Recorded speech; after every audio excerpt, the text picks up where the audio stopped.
Mwa bo Sofia nwezi Igbo nwokori na asịgị ife abụ Ugwumba. Ihe a bụ season of debate. Ihe a bụ debate, season of debate. Ya bụ ịrụ ụka. Ya bụ arụmarụ ụka akụziri anyị mgbe anyị nọ n'ụlọ akwụkwọ secondary.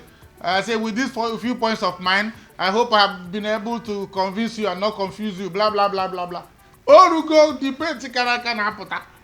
Debate a chọrọ ime bụ nwanne anyị nwoke Okwute ndị Igbo Peter Obi na nwanne anyị nwoke Dave Umahi. Ha na-abụ ga-abịa debate. Ugwumba tinye aka kịta. Anyị ezigara na ha ozi si ha unu kwado maka ya bụ debate. Onye mbụ tụpụrụ ya bụ okwu bụ Dave Umahi. Siri na Peter Obi na-eme attack maka ụzọ a na-arụ. Na-eme attack na quality of ụzọ na nke mere. Ka Peter Obi ga-eji nọkọta na-ekwu ụdị ihe ahụ. Ngwa ọ bụrụ na ọ chọọ ya bịa ka ya na ya mee debate. Ebetike. Ịnọkwa ya? Ma ana mara ahụhụ ụra. Mana kpọtụrụ n'ụlọ kịta. Ekwuru okwu debate. Enwere presidential debate. Enwere governorship debate. Nwere debate ndị ọzọ. In fact, enwere m nke anyị tinyere aka ka anyị mee mgbe ahụ dị ka a ga-eme ya n'afọ a. Ya bụ ime debate n'asụsụ Igbo. Mana nne ji nke ahụ iche emechie ka anyị kọrọ ndị mmadụ maka ya. Mana debate nke a na-ekwu kịta bụ na David Umahi akụbara nwata siri Peter Obi ya bịa ka emee debate. Na ọ bụghị ịdị na-ekwu chọchọchọ n'akatọ ọrụ ya na-arụ dịka Federal Minister of Works. Na ọ ka mma ka ọ pụta ka emee debate. Ebetụka ikwuo gị.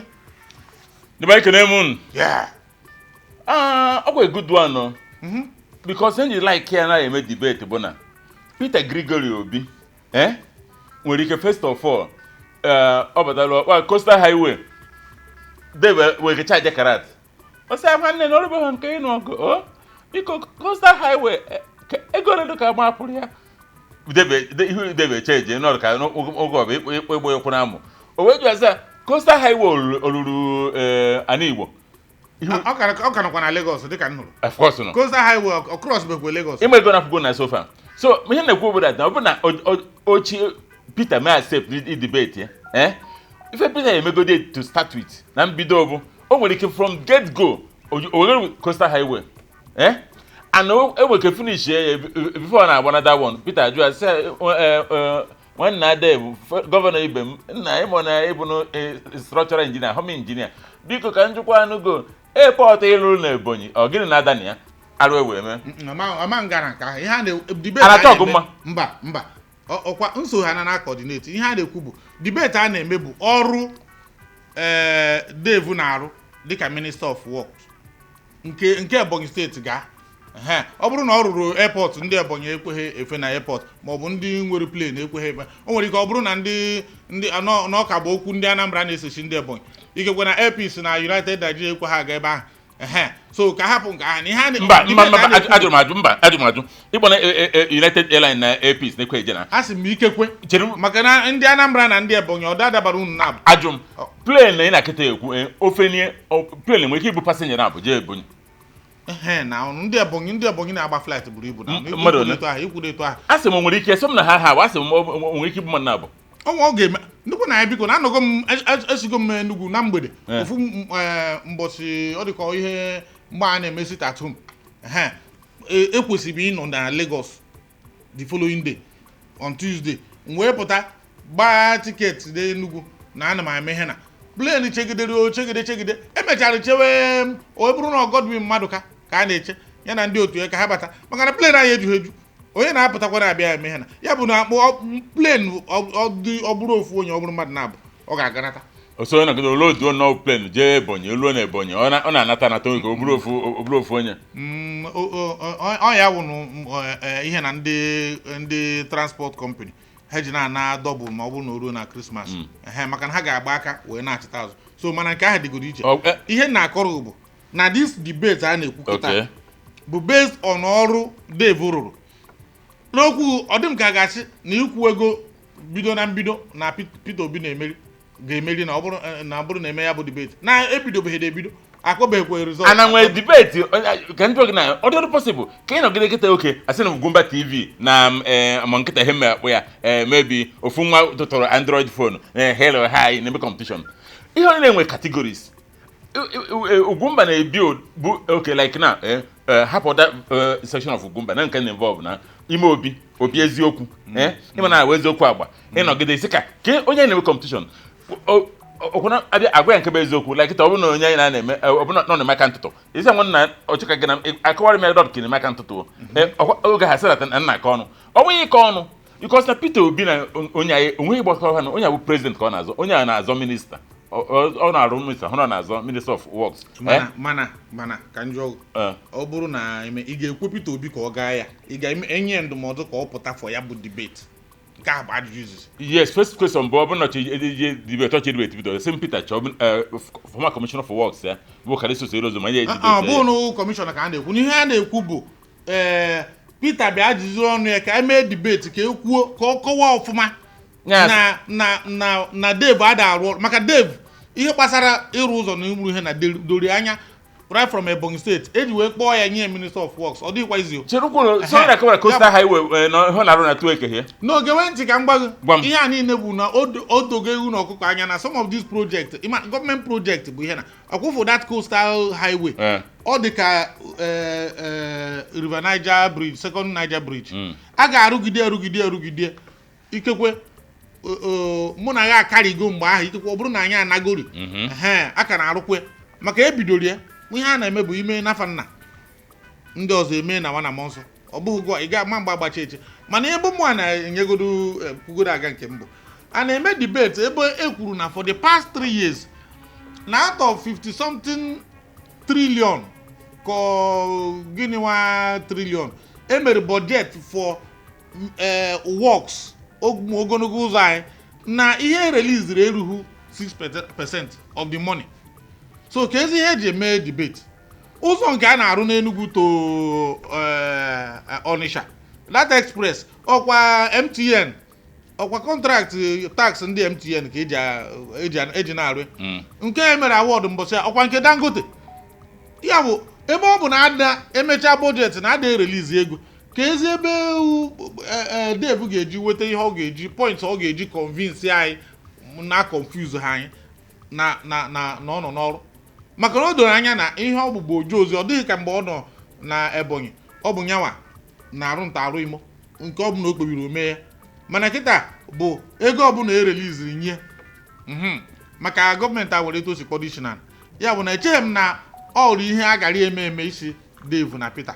bịa mewe debate maka debate dị ka competition ọ bụrụ na ahaghị ha a ga-eshiwe ogologo. Thank you very much. Ihe egwu nchọ egwu m okwe mana nkwụ na nkwụ etokọhọ igu na igu aha ajụkọ so kere Dave na-asị apụta for debate as what ya na na-arụ ncha n'ụzọ ka ọ na ọrụgo m sọsọ ka m nwere isi nke ụzọ dị n'ala Igbo ka mụ nke dị n'ala Igbo even mana common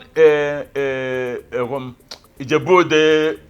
Shagamu Ijebode Benin Road kemgbe m ji mara ife at least addition ụzọ a na-arụchaghị efu over 40 years a complete be here nwekwara minista gara mgbe ahụ ọ dị m ka Alice mmadụ eke dozie na Igbo ihe gara ebe ahụ bechaa akwa niile obere akwụ emenwuhu ihe ọbụla ya bụ o doro ya anya na ihe a bụ Naijiria etu aka Naijiria si na-arụ ọ marụgo anya ahụ na ọ bụrụ na ebido ya tata rụchaa ya tata na a ga-asị nke a bụ wayo that is why iweta ihe ọbụla dị mma anya echeki ndị na-arụta ihe ụka ndị na-asị ka enyocha ya ọfụma ha ka na Naijiria mana ebe ọ nọ gbazie mgharị bụ na icheki ndị a na-egwu wayo ha ka na Naijiria ichekikwe ndị na-egwu wayo ahụ ha ka na Naijiria maka na aba ma aba Ogwumbe o nwere ihe ikwu bụ na mbido ikwuchara ya hapụ ka kpọbife ọzọ ọ na-ewe m iwe n'obi ọ na-egbu onye ala ọ na-ewe m iwe n'obi ọ na-adị nke ọzọ bụ na nji nwe obere nsi ka m fecha gị nwe obere ka ịfụ ka o si adọ isi that ọ bụ n'iso na the panel ọ dị ka onwere panel anya hụ na Naijiria asị Ugwumba bịa because na ọdụ panel a chọrọ debate or whatever achọ transparency na because ha na watch your program that na if you or me or we come to that panel maybe I could not get say okay biano epetike bịa ka ịlọla ya INEC chairman ịmụ na arụ ya eme maka ha mara go that na na ọha ego ka ihe enye na iweta ego rie ego eme nke ihe kwesịrị ime akpọ gị bụ Ugwumba sị gị ngwa bịa oke so na panel nwa na bodat na ihe ekpo ka ihe ekwu because na o nwere ihe ajụrụ na-aga iwesa biko njikwa unu Coastal Highway East ịmana ịba gị ihe na na-ekwu anyị mana dị na akpọ iyi ifo debate before mba ka ọ kpọrọ mmadụ iyi na agbe kpụsị adaji mkwa na abụ prọfesọ in mocking prọfesọ in transit ka ọ sọ prọfesọ in okay mgbe ya na ọ dị ka Rufai ka ya na-eme exactly mana Rufai na onwe nwere ajọ ọnụ Rufai ma eto esi achụ ibo m ka ọ ngelo mokarịa ndị anyị bịara ịghasị ndị a bịara ịghasị mgbe ahụ ọ dịghị mma na ịnechi okenye na-aga aghị aja o nwere etu ọ dị ya bụ ihe ọbụla ọ na-agwa ha ya gwa ha because ajụrụ simple question ego one ka 1 kilometer of coastal highway costụrụ ịkpọba iyi ọ minista ka ịbụ asị minista akpọrọ iyi ihe jụrụ ọdụkụgide onye ịdarụrụ na ọ bụ matter of ido ọ bụ ihe nwụcha n'ụtụ a ọ bụghị matter of kedu nke bụ kọla anyị ego dị ka 1 kilometer of road costụrụ ibido kpọba iyi asịkwa m na iyi ọ kpọrọ dị mma kama na asị m na ọ bụrụ na ị na-akpọgbu iyi mbụ nkata eji hụ onugbu inu ọ da-akwụ ya na o nwere ike ọ daa ịtụ ahụ ifecha ekwe ofu ka a marụ na ọha ọ na ife ka a nọkọtara Pita buru mma na akwụkwọ nsọ buru mma mapakwa gosi na ọ na-egbubu mbụ Jizọs ji si ya eji nwa so na ihe anyị na-ekwu bụ ya bụ ọ bụrụ na that debate ọ bụrụ na o ruo anyị ga-eso na ya maka ama m na ha nọkọta ha ga-asụ Igbo ama m na anọkọta ha ga-efecha ihe nwere ike eme nke ndị oyibo eme nke Igbo n'iji kwukwuo n'ihe anyị kwuru mbụ anyị kwadoro anyị ka na-atinyewa blọkụ ofu na-akwado na ndị ọbụla ga-azọ ọchịchị n'ala Igbo na elekshọn a na-abịa na a ga-emere ha dibeti n'asụsụ Igbo ya bụ irute ịgwa ndị be anyị sụọrọ ụmụ nwaanyị nọ n'ime obodo na-ekwu ihe ị chọrọ ịrụ ịsụọ ya n'Igbo enwe onye ntapi ọ na-atabizi ndị oyibo maka na ndị Igbo ka a na-achị etu a ka Ifeanyị Ụba si gwa m ewu ọtụtụ afọ gara aga si m na ebe ọ bụla ndị Igbo ka a na-achị na ekwesịrị ime asụọrụ ha Igbo ọkwụfụ elekshọn a ndị a na-apụta ma ndị gọvanọ ma ndị epeti ka ghara inye ndị mmadụ espo ka ọ ghara ịgba oru echi kịta ofu onye aga dọrịa ndị be anyị ka ekene m ụnụ once again ihe mere obodo na ife a Ugwumba na-ekwu ọ bụrụ ndị politicians ebe a sị na ọ dị na pipeline and then sometimes ihe dị na pipeline ahụ mpụta ihe a na-ekwu bụ na anyị chọrọ ana ọ ife kwesịrị ekwesị bụrụ ihe ziri ezi that na ndị anyị enwe Igbo debate and the umpires ya dị unbiased ka nkọwa ya ọfụma ndị ọbụla na-azọ ọchịchị ọ bụrụ na ala Igbo unu kwesịrị ka unu gbakọ aka ka Ugwumba tiri unu debate because na anyị ajụ ajụjụ ajụbụghị mbụ onwe ife skeleton dị na kọbọọdụ achịlite enu achasị asị na ihe bụ skeleton nke ọ bụ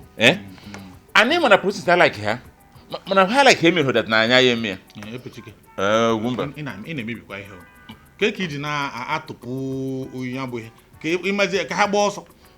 ọkamọba ha gba ọsọ da mba anyị ga-ekwu ka ha pụta na o nwere ike enye gị aka azụ na ikwetara ihe a na-ekwu ọ bụghị inye aka azụ nye m aka azụ ọrụ ka m kacha nye m aka azụ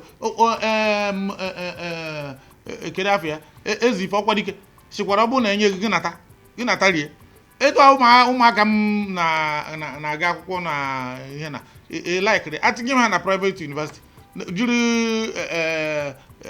plane na-aga toilet ọ na-like ya chọrọ na afọ a na-ata m aga m anata ya mana aga m ekwu eziokwu mana ọ bụzi nke gị wee bịa gwụwa hacha ha ya pụtakwara a ga-agbapụkwa ha ike mbakwa ikwu n'etu ahụ ka ọ ghara ịbụ na egwu ga-atụ onye ọbụla ọkwụnọ ya biko na ya gbapụzi na ike anyị eyi inu konkosa ịbịa ikwuo ihe ị ga-arụ anyị eme na fa na enwere ọjị eji bịa anyị ata ya taa aṅara onye ọbụla anara onwe emekọrọ onye lụrụ alụ ana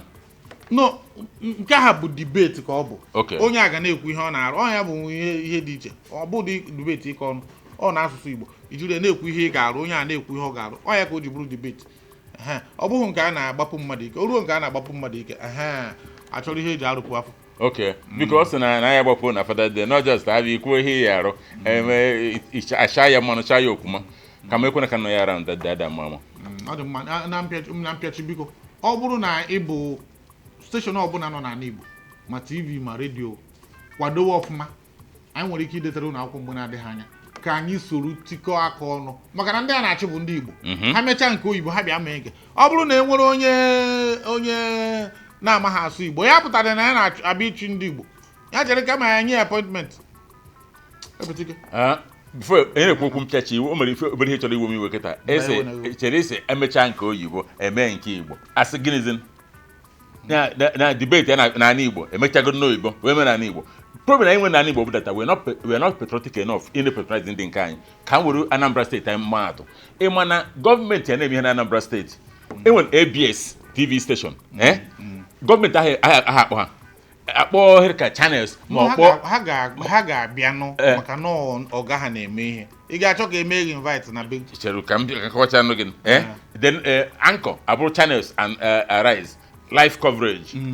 akwụ ha depurụ nde then ABS eburu ofu camera m hụrụ na-arụ ọrụ tinye n'obi action roll tape rolling. What stops government from patronizing ABS? ABS, how amount other brokers, others switch equipment budget for those things, but they're not open on me. Ke station one bụ nke steeti nwere obi van ma ọ bụrụ mgbe a na-use obi van ọ nego ne government time enwe ịmana steeti na airport na abụkịta ala and one tina nke ọzọ despite nke ọzọ ezughị na ọsọ fufulanda na everyday mana epechika ihe na-ekwu bụ ịmana agana m na ABS nke dị n'Ọka ọkwa nke dị n'Ọka TV dị ebe ahụ ihe ọ na-egosi bụ channels exactly ya wụ onye ọbụla na ịmara na TV house na reception channels ka na-egosi ebe ahụ ka ha si eweta news ụfọdụ news ha na maka ndị nta akụkọ na-agagharị. A good question.